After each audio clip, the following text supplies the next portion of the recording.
समय को बर्बाद करने वाले लोग इसे देखें। नमस्कार दोस्तों, स्वागत है आपका हमारे YouTube चैनल में। अगर चैनल पर नए हैं तो चैनल को सब्सक्राइब करें और वीडियो को लाइक करके शेयर जरूर करें। चलिए कहानी को शुरू करते हैं। इससे पहले कि आप कहानी में खो जाएं, कमेंट बॉक्स में नमो बुद्धाय लिखकर कहानी को पूरा सुनें। एक समय की बात है। एक शिष्य अपने गुरु का बहुत सम्मान करता था। गुरु का भी उस शिष्य से बहुत गहरा लगाव था, लेकिन वह शिष्य स्वभाव से बहुत सुस्त और आलसी था। वह अपनी पढ़ाई के प्रति बहुत लापरवाह था।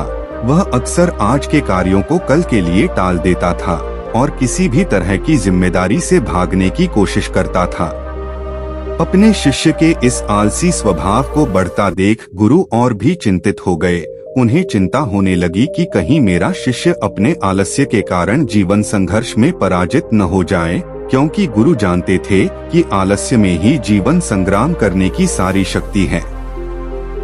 बेकार व्यक्ति ऐसा व्यक्ति बिना कोई कर्म किए फल पाने के बारे में सोचता है। वह शीघ्र निर्णय नहीं ले पाता और यदि ले भी ले तो उस पर अमल नहीं कर पाता।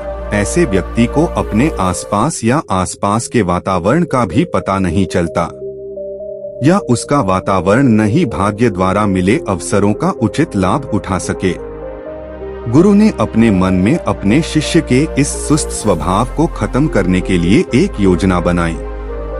एक दिन गुरु ने शिष्य को एक चमकदार सफेद पत्थर दिया और कहा, मैं तुम्हें 2 दिनों के लिए इस जादुई पत्थर का एक टुकड़ा देने जा रहा हूँ। कोई भी इस पत्थर से आप जिस लोहे की वस्तु को स्पर्श करेंगे वह सोने में बदल जाएगी। तुम इन 2 दिनों में जितना चाहो उतना सोना बना सकते हो, लेकिन याद रखना अगले दिन सूर्यास्त के बाद मैं तुमसे यह जादुई पत्थर वापस ले लूंगा। शिष्य इस अवसर को पाकर बहुत खुश हुआ। उसका पहला दिन कल्पना करता है कि जब उसके पास बहुत सारा सोना होगा तो उसका जीवन कितना अच्छा होगा। वह कितना खुश, प्रसन्न, समृद्ध और संतुष्ट होगा। उसके पास इतने नौकर चाकर होंगे कि उसे पानी पीने के लिए भी नहीं उठाना पड़ेगा। उसने योजना बनाई कि जब उसके पास ढेर सारा सोना होगा तब वह एक बहुत ही आलीशान घर बनाएगा, जिसके सामने एक बहुत ही आकर्षक बगीचा है, जिसमें वह हर शाम को घूमेगा। वह अपने लिए एक बहुत अच्छी घोड़े की खींची हुई गाड़ी खरीदेगा, जिसका रथ सोने का होगा। उसके कई अंगरक्षक और नौकर होंगे और उन सभी को आदेश देगा। एक दिन यह सब सोचते हुए वह उस रात सो गया।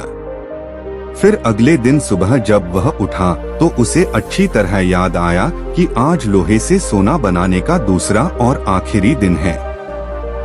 उसने अपने मन में पूरे निश्चय के साथ संकल्प लिया कि आज वह गुरुजी द्वारा दिए गए जादुई पत्थर का लाभ अवश्य उठाएगा। उसने निश्चय किया कि वह बाजार जाएगा और वहां से लोहे की बड़ी बड़ी वस्तुएं खरीदेगा और उन्हें सोने में बदल देगा। दिन बीत गया पर वह सोचता रहा कि अभी तो बहुत समय है, कभी भी बाजार जाकर सामान ले आऊंगा। यह सोचकर दोपहर हो गई, इसलिए उसने निश्चय किया कि दोपहर का भोजन करने के बाद वह सामान लेने निकलेगा। लेकिन खाने के बाद उसे आराम करने की आदत थी और उठकर मेहनत करने के बजाय उसने आराम करना उचित समझा। थोड़ी देर लेकिन सुस्ती से भरा उसका शरीर जल्द ही गहरी नींद में खो गया था और जब वह उठा तो सूर्यास्त के करीब था। अब वह तेजी से बाजार की ओर भागा, लेकिन रास्ते में उसे गुरुजी मिले। गुरुजी को आते देख वह सहम गया। जैसे ही गुरुजी उसके पास पहुँचे, वह उनके चरणों में गिर पड़ा और गिड़गिड़ाते हुए उस जादुई पत्थर को अपने पास रखने की याचना करता रहा। एक और दिन, लेकिन गुरुजी नहीं माने और उस शिष्य का अमीर बनने का सपना चकनाचूर हो गया। लेकिन इस घटना से शिष्य को एक बड़ी सीख मिली। उन्हें अपने आलस्य पर पछतावा होने लगा। उन्होंने समझा कि आलस्य उनके जीवन के लिए एक अभिशाप है और उन्होंने प्रण किया कि अब वे अपने काम से कभी हार नहीं मानेंगे और अपने आप को एक मेहनती, सतर्क और सक्रिय व्यक्ति दिखाएंगे। दोस्तों, काम को टालना एक आदत है और ये आदत हम खुद बनाते हैं। आदत एक धागे की तरह होती है जिसका एक आवरण आसानी से टूट जाता है, लेकिन अगर एक ही धागे को कई बार लपेटा जाए तो उसे तोड़ना मुश्किल हो जाता है। हाँ, इसी तरह किसी बुरी आदत को शुरुआत में बदलना आसान होता है, लेकिन महीनों या सालों बाद उसे बदलना बहुत मुश्किल हो जाता है। फिर अगर आप अपनी आदतों को बदलना चाहते हैं तो आपको लंबे समय तक प्रयास करना होगा। समय पूरे धैर्य के साथ मनुष्य अपनी आदतों का गुलाम है। हमारी आदतें हमें बनाती और बिगाड़ती हैं। हमारी आदतें कितनी शक्तिशाली हैं और वे हमें कैसे नियंत्रित करते हैं? दोस्तों, अगर हम अपने आसपास देखें तो लगभग हर व्यक्ति को अपने जीवन में कई बड़े मौके मिलते हैं, लेकिन उनमें से ज्यादातर लोग अपने आलस्य और मेहनत न करने की आदत के कारण उस मौके को गवा देते हैं और फिर जिंदगी भर पछताते रहते हैं। लेकिन इनमें से ज्यादातर लोग अपनी असफलता के लिए अपने आलस्य और कामचोरी को जिम्मेदार न मानकर अपने माता पिता, स्थिति, आर्थिक स्थिति, भाग्य आदि को दोष देकर अपनी आलस्य को छिपाने का प्रयास करते हैं और फिर ऐसे लोग अपने भाग्य और परिस्थितियों को कोसते हुए बिना किसी सफलता और आध्यात्मिक सुख के इस दुनिया को अलविदा कह दें। आइए थोड़ा और गहराई से समझने की कोशिश करते हैं कि हम अपने काम को क्यों टालते हैं। क्या हम कभी YouTube पर कोई कॉमेडी वीडियो देखने के लिए आलस करते हैं या अपना पसंदीदा खाना खाते समय? नहीं, आप आलस्य तभी करते हैं जब आप पढ़ाई कर रहे होते हैं या ऑफिस के किसी प्रोजेक्ट पर काम कर रहे होते हैं या घर का कुछ काम करना होता है।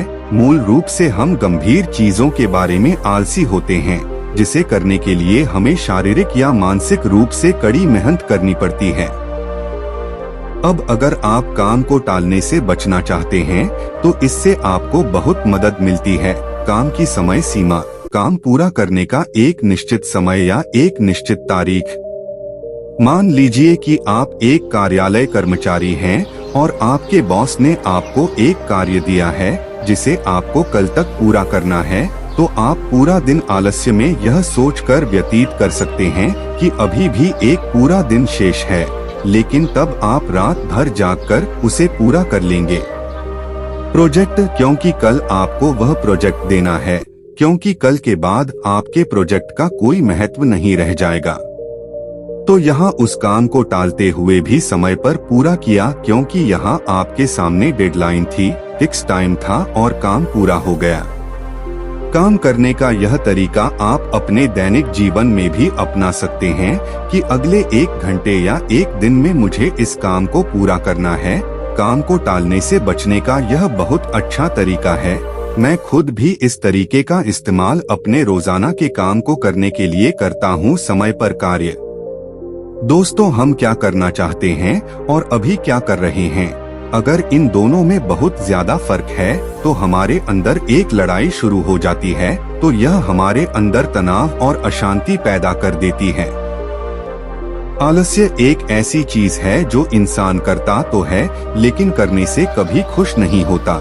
मान लीजिए आज आपको कोई काम करना था, लेकिन आपके दोस्त आए और बोले, भाई चलो घूमने चलते हैं, मौज करते हैं, और तुम निकल जाते हो उनके साथ घूमने के लिए। आप दिन भर घूमते हैं, लेकिन आपके दिमाग में हर वक्त यही चलता रहेगा कि मुझे आज वो काम करना था, वो काम छूट गया। और इसी सोच की वजह से आप उस पूरे दिन को ठीक से एंजॉय नहीं कर पाएंगे और शाम को जब आप घर वापस आएंगे तो उस काम को करने को लेकर आपको पहले से ज्यादा स्ट्रेस होगा।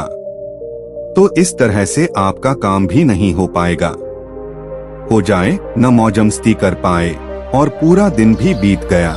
यहाँ तो अच्छा होता, यही अच्छा होता, आलस न करते तो पहले अपना काम करते और फिर बाद में घूमने चले जाते, तो जरूर तुम अधिक आनंद ले सकते हैं और तनाव मुक्त रह सकते हैं।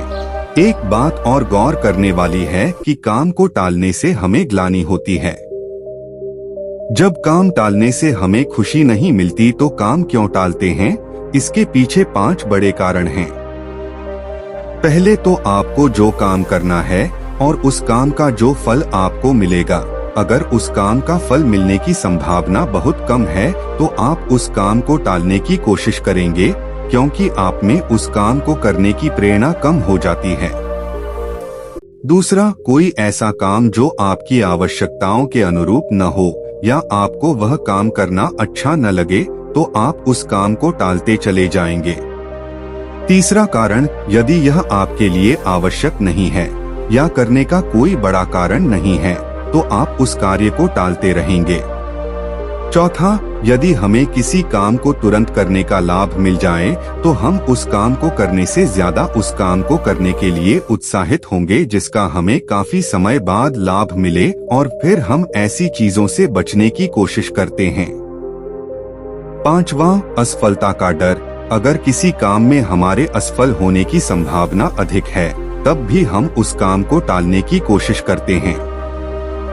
अब सवाल उठता है कि काम टालने की इस आदत से कैसे बचा जाए। देखिए, अगर किसी काम को करने में ये 4 चीजें आपको मिल रही हैं, तो आप हर हाल में वह काम करेंगे। पहला, मनचाहा परिणाम। दूसरा, आपके पास उस काम में सफल होने के पूरे चांस हैं। तीसरा, जो अभी लाभ मिल रहा है, काम करने के बाद आपको अधिक लाभ मिलना शुरू हो जाएगा। और चौथा, जब काम का फल तुरंत मिल जाए या काम खत्म होते ही आपको फायदा हो जाए। अब बात करते हैं उपाय की, काम को टालने की आदत से कैसे बचें। तो इसके लिए आप पहले एक पेन और पेपर लें और खुद से पूछें और लिखें कि मैं काम क्यों टाल रहा हूँ। ऐसा करने से आपको काम टालने का कारण पता चल जाएगा और कारण पता चलते ही आपकी आधी समस्या यहीं खत्म हो जाएगी। उदाहरण के लिए, यदि आप एक कार्यालय कर्मचारी हैं और आप काम को टाल रहे हैं क्योंकि आपके पास अपने काम के लिए प्रेरणा नहीं है, तो आपको यह पसंद नहीं है, या आप सोचते हैं कि मैं इतना बड़ा काम क्या कर रहा हूँ, मेरे बिना काम के भी कंपनी का काम चल रहा है, तो कागज पर लिखो कि नौकरी से निकाल दिया तो। यदि आप बेरोजगार हो जाते हैं तो क्या होता है, आपको कितनी परेशानियों का सामना करना पड़ेगा। यदि आप एक छात्र हैं और सिर्फ इसलिए पढ़ाई टालते रहते हैं क्योंकि आप जानते हैं कि आप पहली रैंक प्राप्त नहीं कर सकते, तो आप पढ़ाई में बहुत अच्छा नहीं कर सकते। फिर कुछ काम करो जिसमें तुम हो आपको विश्वास है कि आप बहुत अच्छा कर सकते हैं, उसमें अपना नाम बना सकते हैं। अगर आप किसी बड़ी परीक्षा की तैयारी कर रहे हैं और आपका इनाम 1 से 2 साल बाद आने वाला है, तो अपने काम को छोटे छोटे चरणों में बांट लें और हर कदम को पूरा करने के बाद खुद को इनाम दें। इससे आप अपने काम के प्रति लगातार प्रेरित हो पाएंगे। अगर आप किसी काम को सिर्फ इसलिए टाल रहे हैं या आप कोई बड़ा फैसला सिर्फ इसलिए नहीं ले पा रहे हैं क्योंकि आप उस काम में असफल नहीं हो रहे हैं, तो एक बात हमेशा याद रखें कि असफल होने से बड़ा पाप कोशिश नहीं करना है, क्योंकि अगर आप कोशिश नहीं करते हैं, आज आप जीवन भर पछताते रह जाओगे कि काश एक बार कोशिश की होती। और फेल होने का डर असल में हमारे अंदर का अहंकार है, जो हमें डराता रहता है कि अगर हम फेल हो गए तो लोग क्या कहेंगे, लोग मुझ पर हंसेंगे, मेरा मजाक उड़ाया जाएगा। यकीन मानिए दोस्तों, हमारा घमंड, हमारा अहंकार दुनिया की सबसे बेकार चीज है। कोशिश करने के बाद असफल होने पर आपको अल्पावधि में पछतावा हो सकता है, लेकिन असफल होने के डर से प्रयास न करना आपको लंबे समय में बहुत पश्चाताप और आत्मघृणा से भर देगा। इसलिए असफल होने से डरो मत, कोशिश करो।